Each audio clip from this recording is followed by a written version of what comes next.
சிகாகோவில் இருந்து கொண்டே அமெரிக்க அதிபர் டிரம்புக்கு அதிர்ச்சி கொடுத்துள்ளார் இந்திய வம்சாவளியை சேர்ந்த வழக்கறிஞர் ஒருவர். யார் அவர்? பார்க்கலாம் இந்த காணொளியில். கடந்த ஆண்டு 2வது முறையாக அமெரிக்க அதிபராக பொறுப்பேற்றுக் கொண்ட அதிபர் டிரம்ப் வர்த்தக பற்றாக்குறையை காரணம் காட்டி இந்தியா உள்ளிட்ட சர்வதேச நாடுகளுக்கு பரஸ்பர வரி என்ற பெயரில் அதீத வரி விதித்து அதிர்ச்சி கொடுத்தார்.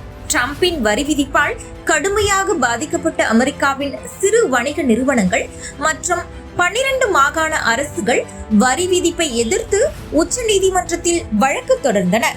இந்த வழக்கை விசாரித்த உச்சநீதிமன்றத்தின் 9 நீதிபதிகள் அடங்கிய குழு பரஸ்பர வரி விதிக்க அமெரிக்க அதிபர் டிரம்புக்கு அதிகாரம் இல்லை என்றும் பார்லிமெண்ட்டுக்கு தான் அதிகாரம் உள்ளது, எனவே அதிபர் டிரம்ப் விதித்த வரி செல்லாது என தீர்ப்பளித்து உத்தரவிட்டது. இதனால் கடுப்பான டிரம்ப் வரியை ரத்து செய்து தீர்ப்பளித்த நீதிபதிகளை கடுமையாக விமர்சித்தார். தீர்ப்பளித்த நீதிபதிகள் நாட்டின் மீது தேசப்பற்று இல்லாதவர்கள் என்றும் அவர்கள் முட்டாள்கள், அரசியலமைப்புக்கு துரோகம் இழைத்து விட்டார்கள் என கடுமையாக சாடினார். அது மட்டுமின்றி வெளிநாட்டு சக்திகளின் செல்வாக்கிற்கு அடிபணிந்து விட்டதாக கூறிய டிரம்ப் இந்திய நிறுவனங்களுடன் நீதிபதிகள் கைகோர்த்துள்ளனர் என விமர்சித்தார். இந்த தீர்ப்பு என்னுடைய கைகளை கட்டாது என்றும் வரி விதிப்பின் வாயிலாக இன்னும் வலுவான பதிலடி கொடுப்பேன் என கொந்தளித்தார்.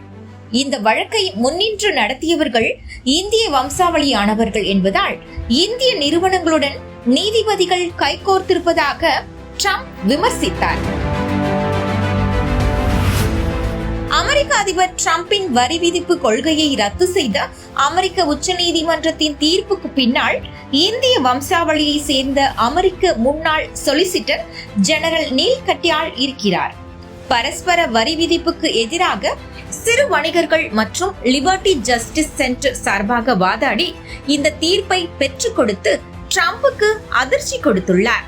அமெரிக்காவின் சிகாகோவில் பிறந்த இவர் முன்னாள் அதிபர் ஒபாமா காலத்தில் சொலிசிட்டர் ஜெனரல் பதவியில் நியமிக்கப்பட்டார்.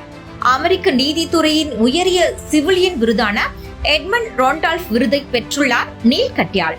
அதே போல கடந்த 2024 ஆண்டு மற்றும் 2025 ஆண்டுக்கான ஃபோர்ப்ஸ் பட்டியலில் சிறந்த வழக்கறிஞராக இடம் பிடித்துள்ளார் என்பது குறிப்பிடத்தக்கது.